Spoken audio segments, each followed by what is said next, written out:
नमस्कार भारत। चलिए जी, आज आपको एक ऐसी टेक्निक बताने वाली हूँ कि आप अपनी किसी भी इच्छा को मैनिफेस्ट कर सकते हैं लॉ ऑफ अट्रैक्शन का यूज करते हुए। एक थी हेलेन हडसन, जिन्होंने अपनी 5000 इच्छाएं लॉ ऑफ अट्रैक्शन का यूज करके पूरा किया। उन्होंने 5000 कॉन्टेस्ट में भाग लिया था, कॉन्टेस्ट थे। उन्हें कॉन्टेस्ट क्वीन भी कहा जाता था क्योंकि वो जिस भी कॉन्टेस्ट में भाग लेती थी उसमें विनर होती थी।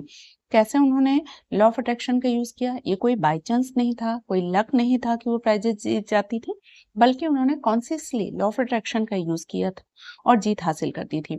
बहुत सारे home appliances, cycle, furniture, camera, aeroplane के फर्स्ट क्लास के टिकट्स, घर, बहुत सारे पैसे, वो सब कुछ उन्होंने मैनिफेस्ट किया था लॉ ऑफ अट्रैक्शन का यूज करके।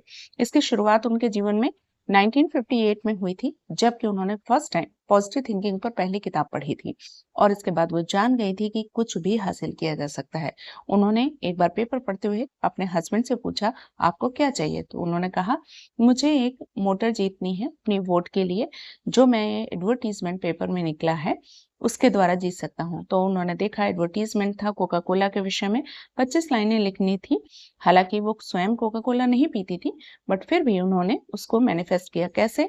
उन्होंने सबसे पहले तो लिखा, I am a lone wolf fisherman and cooks are my silent partners. They contribute no yakati yak. Only enjoyment when called upon. इतना लिखकर उन्होंने इसे कोका कोला कंपनी को क्या कर दिया? भेज दिया। और इस कॉन्टेस्ट में लास्ट में विनर हुई। वो जब कॉन्टेस्ट में उन्होंने मेल किया, उसके बाद वो वेट करने लगी क्योंकि उन्हें पूरा विश्वास था कि वो ही जीतेंगी और अंत में वो जीती भी। हेलेन को खुद पर इतना यकीन था कि वो कॉन्टेस्ट में जीत जाएंगी और उन्होंने इस टेक्निक को कभी किसी से छुपाया नहीं, दुनिया के सामने इस पर लेक्चर भी दिया। 1971 में उनकी एक किताब भी आई थी जिसका नाम था the name it claim it game with win इवनर्स फॉर विशक्राफ्ट, जिसमें उन्होंने अपनी सभी जितनी भी विनिंग सीक्रेट्स थी उनके विषय में बताया है। हेलेन कहती हैं कि उनके जिंदगी में हर चीज, जो भी कॉन्टेस्ट होते थे, वो पॉजिटिव थिंकिंग का परिणाम थे और हर बार वे अपने मैनिफेस्टेशन को और भी ज्यादा पॉजिटिव एनर्जी से चार्ज करती थी, जिससे उनकी जीत पक्की हो जाती थी। वह जो टेक्निक इस्तेमाल करती थी उसका नाम है spec technique, SPEC, spec technique.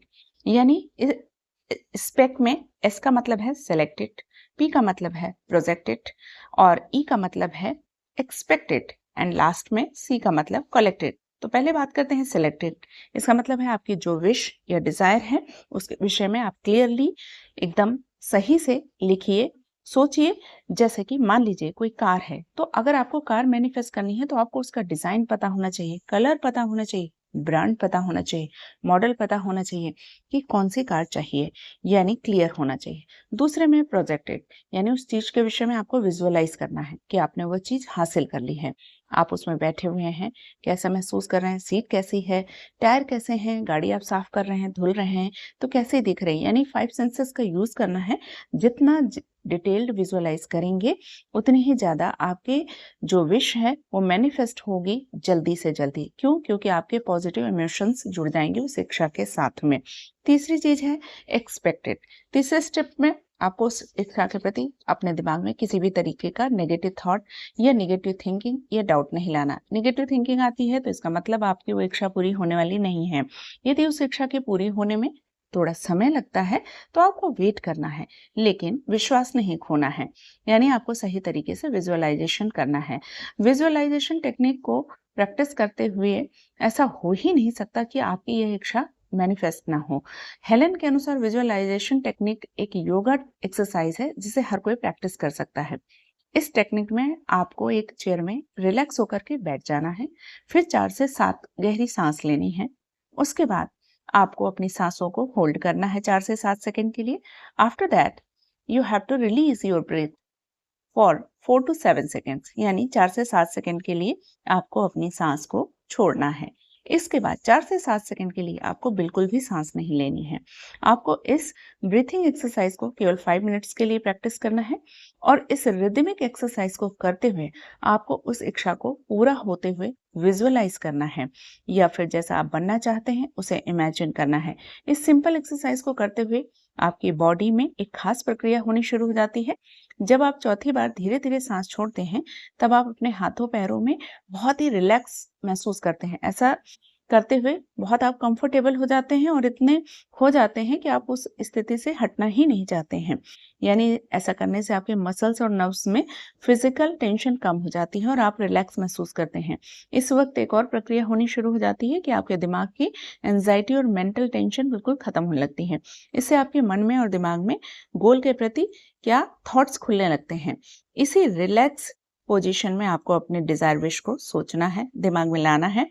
आपको केवल एक पॉजिटिव सोचना है अपने विषय में, जो भी इच्छा है, और पॉजिटिव चीजों को मांगना है। बस कलेक्टेड, लास्ट में कलेक्टेड, केवल आपको उस इच्छा के एंड रिजल्ट को विजुअलाइज करना है। कैसे होगा, क्यों होगा, कैसे हो पाएगा, कुछ भी नहीं सोचना है। हेलन कहती हैं कि वो जब भी किसी कॉन्टेस्ट में भाग लेती थी, वो कभी नहीं सोचती थी कि कितने सारे पार्टिसिपेंट हैं, कितना टफ कंपटीशन है, क्या होगा, कभी नहीं, बिल्कुल नहीं, कोई डाउट नहीं। वो हमेशा अपने विजुअलाइजेशन को पॉजिटिव एनर्जी देती रहती थी और उन्होंने ऐसा सोचा तो उन्होंने 5000 इच्छाओं को मैनिफेस्ट किया। आपकी इच्छा यदि पूरी नहीं होती है तो भी आप फेथ और विश्वास जिसे कहते हैं या सरेंडर, आप उस पर जरूर विश्वास और सरेंडर रखें यूनिवर्स पर। समय आने पर वो विश जरूर पूरी हो जाएगी।